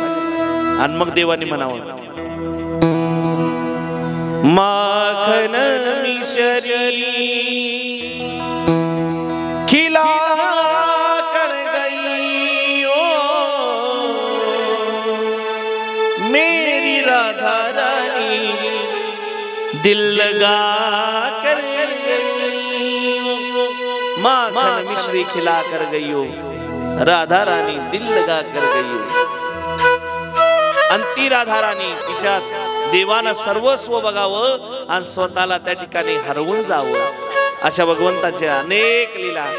भगवान परमात्मा पुढे थोडे मोठे झाले, रांगायला लागले, रांगता रांगता गोपाळांसोबत खेळायला लागले, खेळता खेळता चोरी करायला लागले, चोरी करता करता आता यशोदेला पटलं, यशोदेनं भगवान परमात्माला गायी चारण्याकरता रानात पाठवलं। गायी चाराया रानात गेला रे माझा गोपाळ घोंगडीवाला। भगवान परमात्मा गायी चारण्याकरता गेले, गायी चारू लागल्यात। भगवंतानं वेणू घ्यावा आणि वेणू घेतल्यानंतर भगवंतानं बासरी वाजवावी। त्या बासरीच्या स्वरामध्ये, बासरीच्या नादामध्ये सर्वांनी स्वतःला हरवून घ्यावं, एवढी गोड भगवंताची ती बासरी वेणू आहे। वेणू वाजते, गोपिका आपलं काम विसरलेले आहेत। भगवंतच भगवंत, जिकडे तिकडे गोविंदच गोविंद दिसतो। मथुरेच्या बाजारात गेले, मटके भरून भरून दही विकायला, हातात दही घेतलं, समोरच्या बाईने विचारावं, काय बाई तुझ्याकडे विकायला? दही हातात घेतलं आणि म्हणावं दही घ्या दही, पण कृष्ण मनात तनात ध्यानात आणि तोंडात आलं गोविंद घ्या कोणी, दामोदर घ्या तव तव हसती मथुरेच्या गे, गोविंद घ्या कोणी, दामोदर घ्या कोणी, गोविंद घ्या, गोपाळ घ्या। देवानं सर्वांना वेळ केलं, हरिने माझी हरिले चित्त, बार वित्त विसरली। शेवटी भगवान परमात्म्यानं आता इकडे कंसाला कळाल्यानंतर कंसानं एकेका राक्षसाला पाठवावं। भगवंतानं पहिले पुतना मावशीला 6 दिवसाचा असताना भगवंतानं पुतना मावशीला ठार केलं। अगासूर, बगासूर, देनुकासूर, महाबळ भट्टाची देवानं फजिता केली। शेवटी एक दिवस भगवंताला मारण्याची युक्ती सुचवावी आणि त्याच्याकरता भगवंतालाच आता मथुरेत बोलून घ्यावं, म्हणून कंसानं त्या ठिकाणी भगवंताला घेण्याकरता अक्रूराला पाठवलेलं आहे। अक्रूर भगवंताला घेण्याकरता आलेले आहेत आणि अक्रूरजी भगवंताला घेण्याकरता आले। सर्व गोप गोपिकांना माहिती पडलं की भगवान परमात्मा जाणार आहे। सर्वांनी यशोदेच्या दारापुढे, नंद बाबाच्या घरापुढे त्या ठिकाणी गर्दी जमा केलेली आहे। काना जाणार, काना जाणार, काना जाणार, या नंदाच्या घरा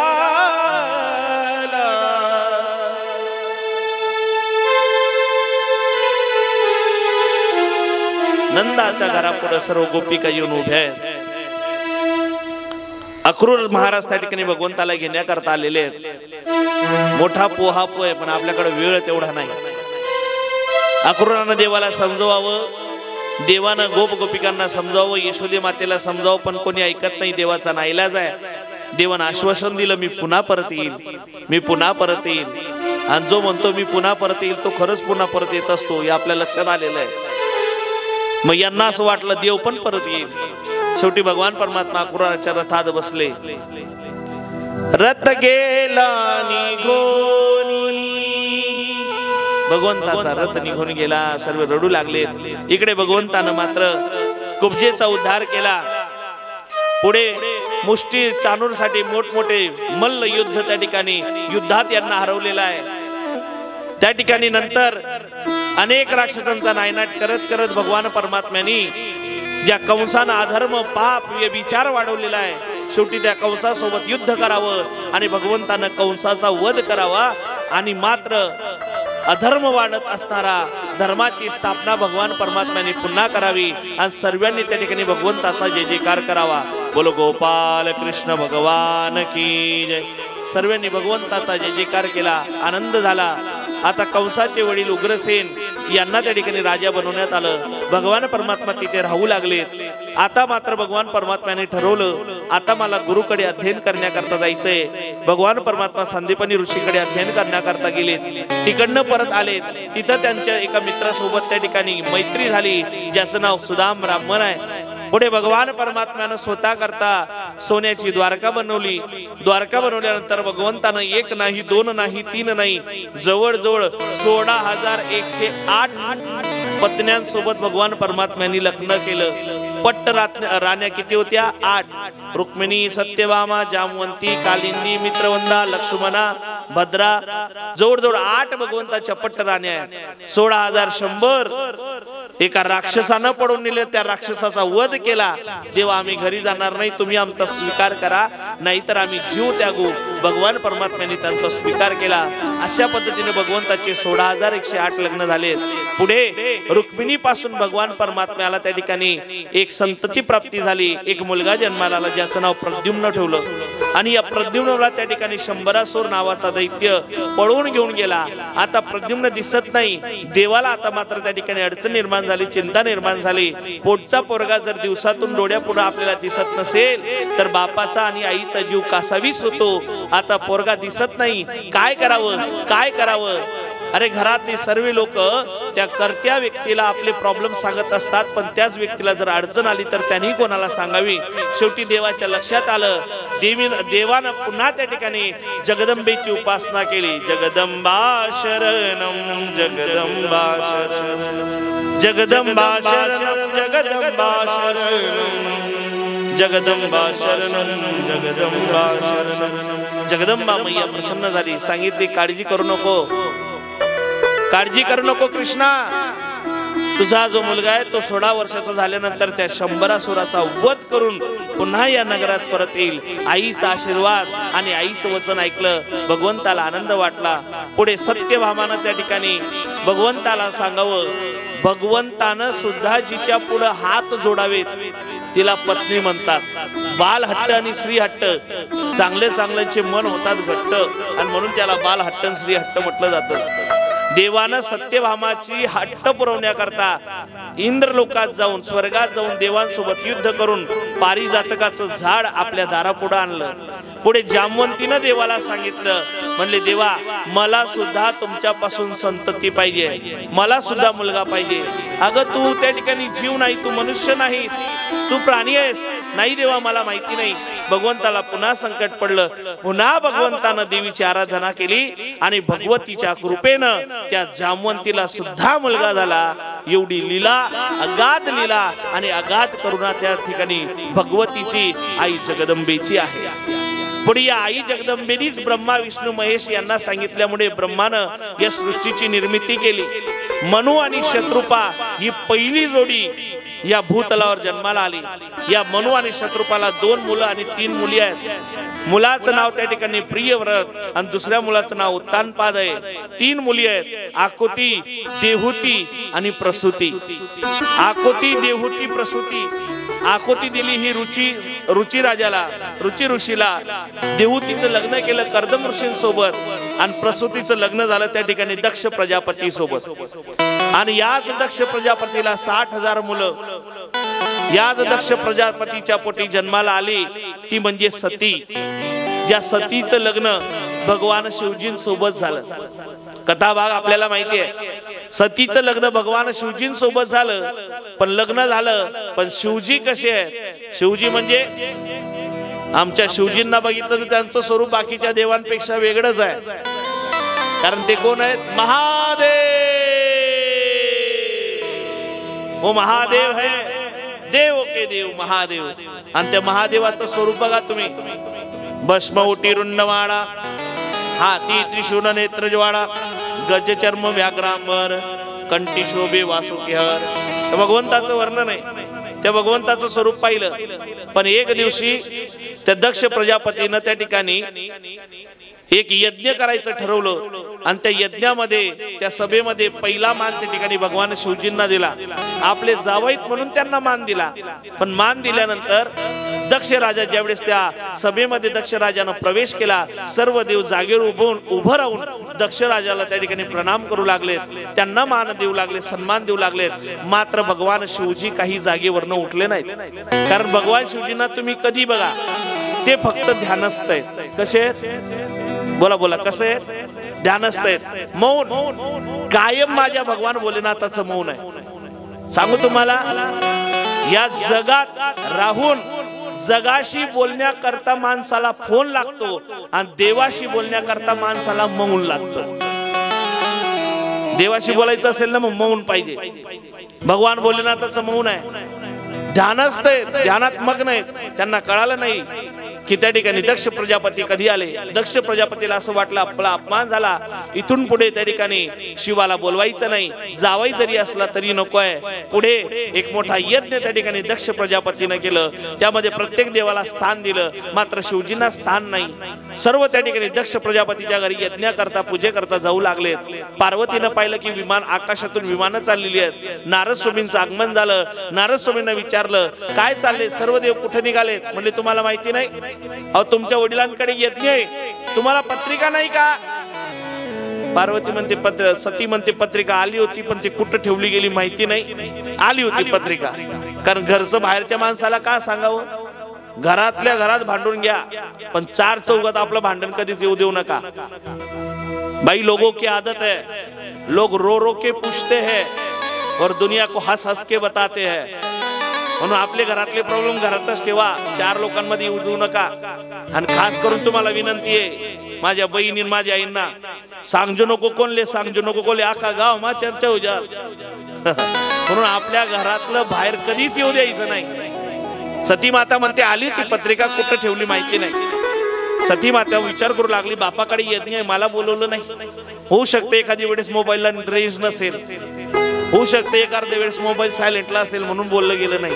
पण आपण जायला पाहिजे. सतीनं महादेवाला सांगितलं, बापाकडे येत नाही, आपण जायला पाहिजे. महादेवजी म्हणू लागले, सती तुला जायचं, जा, मी येणार नाही. शेवटी सतीनं ऐकलं नाही. सती भगवान परमात्म्याचा निरोप घेऊन दक्ष प्रजापतीच्या घरी निघाली. आपल्या माहेरी निघाल्यानंतर, तिथे गेल्यानंतर तिला असं वाटलं आपल्या बहिणी आपल्यासोबत बोलतील. बहिणी बोलल्या नाही, आई बोलली नाही, बाप बोलला नाही. सतीला वाईट वाटलं नाही. जाऊ द्या, काही दिवस राग असेल. पण सतीनं ज्यावेळेस पूजेची मांडणी बघितली, तिथं ब्रह्माला स्थान आहे, भगवान विष्णूला स्थान आहे, पण आपल्या धनीला, आपल्या मालकाला म्हणजे महादेवाला स्थान नाही. आता सतीला मात्र त्या ठिकाणी राग आला. सतीला अपमानास्पद झालं. सतीला राग आला. सती क्रोधायमान झाली आणि शेवटी तिथं चालत असणारं यज्ञकुंड, हवनकुंड, त्या हवनकुंडामध्ये सतीनं त्या ठिकाणी आपला जीव समर्पित केला, स्वतःला संपवलं. इकडे महादेवाला कळालं. महादेवाला कळाल्यानंतर महादेवानं आपल्या डोक्यातला एक केस उपटला.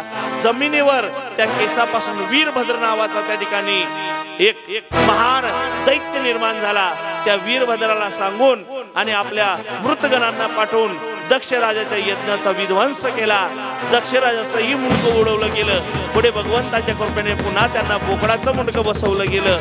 इकडे आता आई सती त्या ठिकाणी स्वतः त्या ठिकाणी हवन कुंडामध्ये स्वतःला त्या ठिकाणी भस्म करून घेतल्यामुळे भगवान परमात्म्याने ते नश्वर असणारं शरीर सतीच्या हातात घेतलेलं आहे आणि हाय सती, हाय सती, हाय सती म्हणून भगवान परमात्मा ओरडतायत.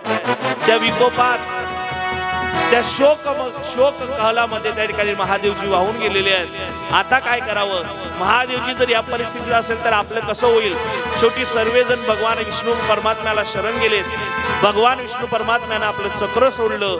भगवंताच्या हातात असणारी सती, या सतीचे जवळ 51 तुकडे झाले आणि ते ज्या ज्या जागेवर पडलेत तिथे शक्तिपीठ तयार झालेत.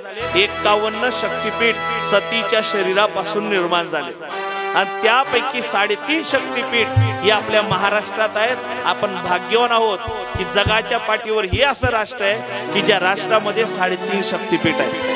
आणि त्याच्यातलं अर्ध शक्तिपीठ म्हणजे आपल्या जवळ आहे. ती म्हणजे कुठली देवी? वणीगडाची देवी, नांदूरगडाची देवी, अशी त्या आईची महती आहे. पुढे 30 सती मैना राणी आणि हिमालयाच्या पोटी त्या ठिकाणी जन्माला आली. अब तुझे के संग नाही जाऊंगी, मी तो शिवजी को बिहाऊंगी. मला शिवजी सोबतच लग्न करायचंय. लहानपणापासून माझ्या मनामध्ये फक्त त्या भगवंताविषयी प्रेम आहे. माझा देव तो भोलेनाथ आहे, माझा पती तो भोलेनाथ आहे. मी दुसरं कोणासोबत राहणार नाही. आणि सतीनं मात्र त्या ठिकाणी आता पार्वतीचा वेश धारण केलेला आहे. पर्वताच्या पोटी जन्माला आली म्हणून तिचं पार्वती नाव ठेवलं. आणि पार्वतीनं रात्रंदिवस फक्त भगवान भोलेनाथाची सेवा करावी. आणि भगवान भोलेनाथाची सेवा केल्यानंतर प्रत्येकाला म्हणावं, बाई माझ्या मनामध्ये माझ्या तनामध्ये एकच देव आहे आणि त्या देवाचं नाव भोलेनाथ आहे. नंदीवालो का, नंदीवालो का, नंदीवालो का, नंदीवालो का, प्यार भरा मेरे दिल में भोलेनाथ का, रूप सुहाना लागे नंदीवालो का, प्यार भरा मेरे दिल में भोलेनाथ का, रूप सुहाना लागे नंदीवालो का. ओ प्यारा भरा मेरे दिल में भोलेनाथ का, रूप सुहाना लागे नंदीवालों का. प्यारा भरा मेरे दिल में भोलेनाथ का, रूप सुहाना लागे नंदीवालों का. भगवंताचं नामस्मरण पार्वतीनं करावं. आणि पार्वतीनं नामस्मरण केल्यानंतर इकडे पार्वतीनं आपल्या बापाला आपल्या आईला सांगावं, मी लग्न करेल तर भगवान भोलेनाथासोबतच. शेवटी नारद स्वामींनी यावं आणि मैना राणी आणि पर्वताला सांगावं की हा पार्वतीचा जन्म ही आदिशक्तीची लीला आहे. पार्वतीचं लग्न शिवजींसोबतच झालं पाहिजे. पण पार्वती खरंच शिवजींसोबत लग्न करण्याच्या पात्रतेची आहे का? म्हणून 7 ऋषींना पाठवून त्या पार्वतीची परीक्षा घेतली. पार्वती त्यात पास झाली. आता सर्वांनी ठरवलं ठीक आहे, काही हरकत नाही, पार्वतीचं लग्न भगवान भोलेनाथासोबत त्या ठिकाणी लावण्याचा त्या ठिकाणी सर्वांनी तो मंगलविधी साधून आणला. आता भगवान भोलेनाथासोबत त्या ठिकाणी पार्वती मातेचं लग्न होणार आहे. आता ते भोलेनाथाचं लग्न आहे. मग भोलेनाथाचं लग्न महादेवाचं लग्न. आणि महादेवाच्या लग्नामध्ये सर्व देव आहे. ब्रह्मा आहे, विष्णू आहे, इंद्र आहे, चंद्र आहे, महेंद्र आहे, धर्मेंद्र आहे, वायुदेव आहे, आकाश देव आहे, अन्नपूर्णा माता आहे, जलदेवता त्या ठिकाणी आहे. कारण ते भगवान भोलेनाथाचं लग्न आहे. आणि आता मात्र भगवान भोलेनाथ सुद्धा, आता भगवान भोलेनाथाचं काम म्हणजे भगवान भोलेनाथ म्हणजे नवरदेव. लग्नाला सुरुवात झाली, हळदीचा विधी झाला. टाइम कमी असल्यामुळे लवकर हळद लावली गेली. भोलेनाथाचं लग्न आहे. पार्वती मैया, पार्वती मैया जर असेल तर पार्वती मैयाला पुढे घेऊन या. पार्वती मैया त्या ठिकाणी मैना राणी आणि पर्वतराजाच्या घरी आहे. आपल्या आईला सांगितलेलं आहे मी भगवान भोलेनाथासोबतच लग्न करेल. इकडे भगवान भोलेनाथाला निरोप दिलेला आहे. भगवान भोलेनाथ देखील त्या ठिकाणी सुंदर पद्धतीने त्या ठिकाणी सजलेले आहेत. पार्वती मैयानं आपल्या हातावर मेहंदी काढलेली आहे. मैंने मेहंदी रचाई रे शिव नाम की, शिव नाम की रे, शिव नाम की. मैंने हल्दी लगाई रे शिव नाम की. शिवाच्या नावानं मेहंदी लावली, हळदी लावली. आता इकडे शिवजी सुद्धा तयार झालेले. मग आताचा जर महादेव राहता तर त्यानं फाउंडेशन लावलं असतं, पावडर लावलं असतं. पण तेव्हाचा महादेव आणि त्याचं फाउंडेशन आणि त्याचं पावडर म्हणजे काय? चिताभस्म. भगवंतानं अख्ख्या अंगाला चिताभस्म लावला. चिता भस्म लावल्यानंतर लोक गळ्यात अलंकार घालतात. माझ्या देवानं गळ्यात त्या ठिकाणी वासुकी सर्प घातला, 2 मोठमोठे विंचू उचलले आणि त्या ठिकाणी कानात कुंडल म्हणून घातले. त्याच्यानंतर आपले जेवढेही मरुदगण आहेत, भूत वेताड, हे सर्वांना त्या ठिकाणी सांगितलं आपल्याला लग्नाला जायचंय. आणि मग मात्र महादेवाचं वराड निघालं बुवा. आणि या जगाच्या पाठीवरचं सर्वात विशेष वराड म्हणजे महादेवाचं आहे. आणि महादेवाचं वराड म्हणजे भूत, एकाचं तोंड पुढे, एकाचं माग, एकाचं वरती, एकाचं खाली, एक वाकडा एक तिकडा आहे, एकाला 1 पाय तर एकाला 3 पाय, एकाला 2 पाय. आणि ते सर्व देवा पुढे नाचतायत. आणि भगवान भोलेनाथ आपलं वराळ घेऊन नंदी बाबावर बसून मात्र आता पार्वती मातेसोबत लग्न करण्याकरता निघालेले आहेत. आणि भगवान भोलेनाथाला नंदीवर येताना पाहिलं आणि सर्वांना आनंद झाला. आणि भगवंता पुढं भगवंताचे मरुदगण नाचू लागले.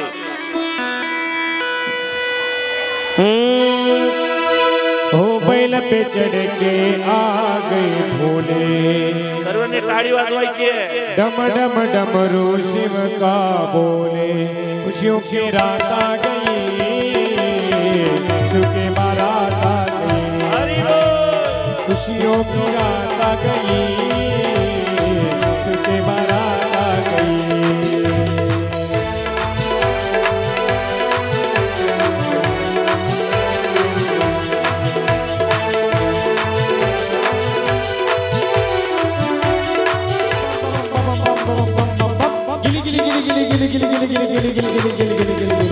बैल पे चढ़ के आ गए भोले, डम डम डमरू शिव का बोले, खुशियों की रात आ गई, क्योंकि बारात आ गई, खुशियों की रात आ गई, क्योंकि बारात आ गई.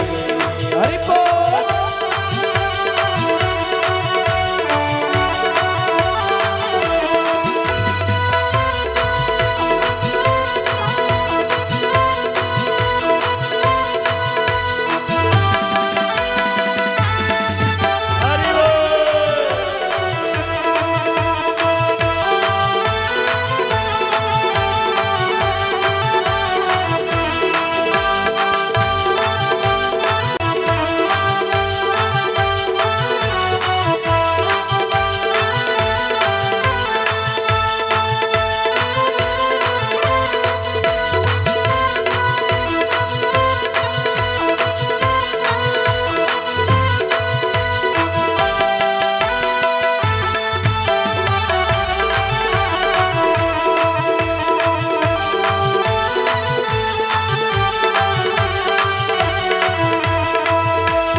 जटाजूट सिर गंगा विराजे, मात शीतल चंदा साजे, मात शीतल चंदा साजे, मात शीतल चंदा साजे. खुशियों की रात आ गई, क्योंकि बारात आ गई, खुशियों की रात आ गई, क्योंकि बारात आ गई.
चंद्राची कोर कपाळावरचे धुनी चंद्राने कोर हो कपाळावरचे धुनी चंद्राने कोर कपाळावरचे धुनी चंद्राने कोर हो श्रावण महिना मनात समोर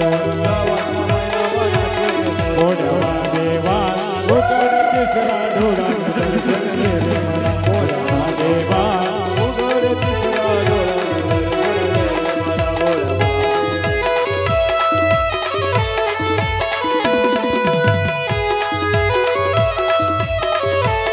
आला आला जागेवर. हा, हा.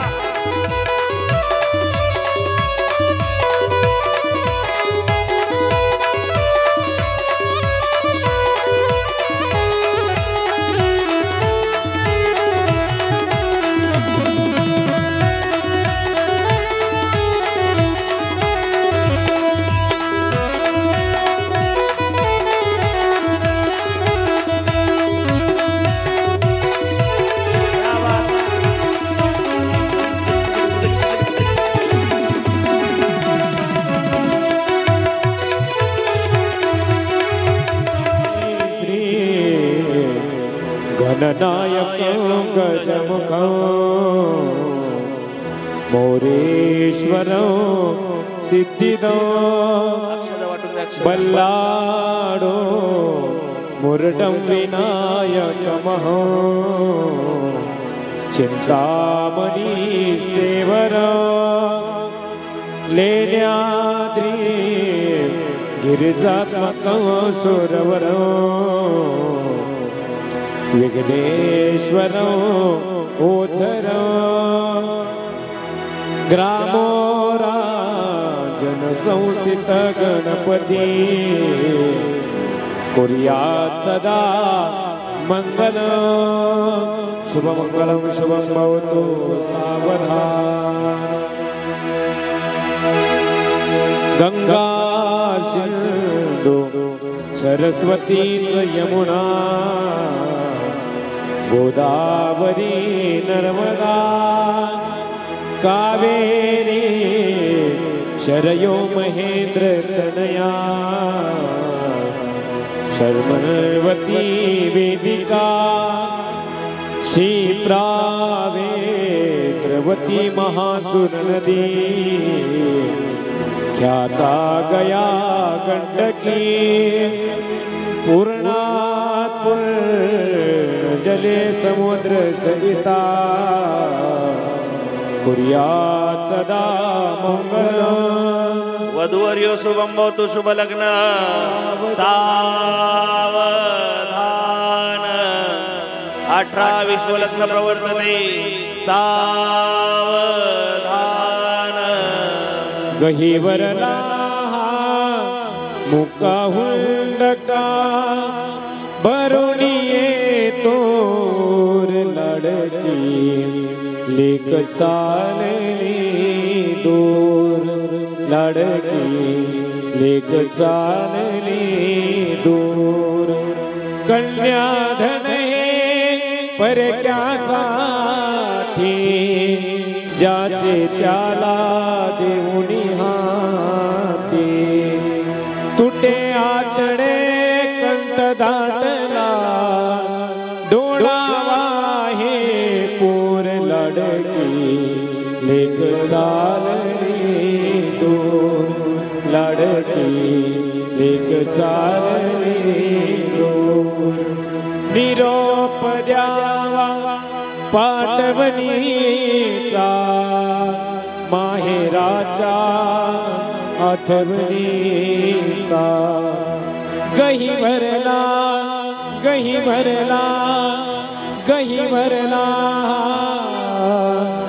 मुका हुंडका गहिवरला मुका हुंडका डोळावा हे पोर लडकी लेक चालली दूर लडकी लेक चालली दूर आली लग्नगती समीप नवरा घेऊनिया वाघरा गृहयोग से मधुपर का पूजन करा अंतर पटाते धरा दृष्टा दृष्ट वधुवरा करणे दोघे करावी उभी वाजंत्री बहुगलबला न करणे कुर्यात् सदा मंगलम वधुवर्यो शुभं भवतु शुभ लग्न सावधान 18 विश्व लग्न प्रवर्तते सावधान रावलं चंद्रबलं तदेव विद्याबलं दैवबलं तदेव लक्ष्मीपते हर स्मरामि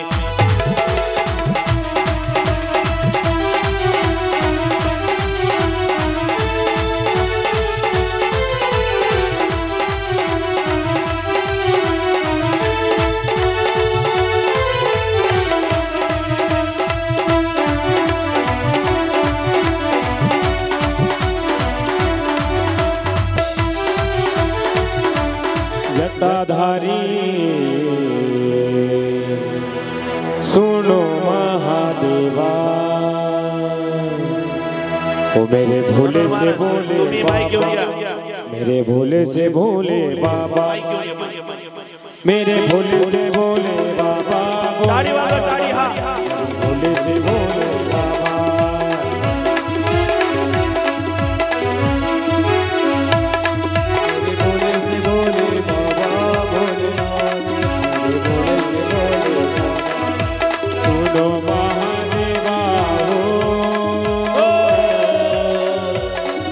गंगाधारी सुनो महादेवा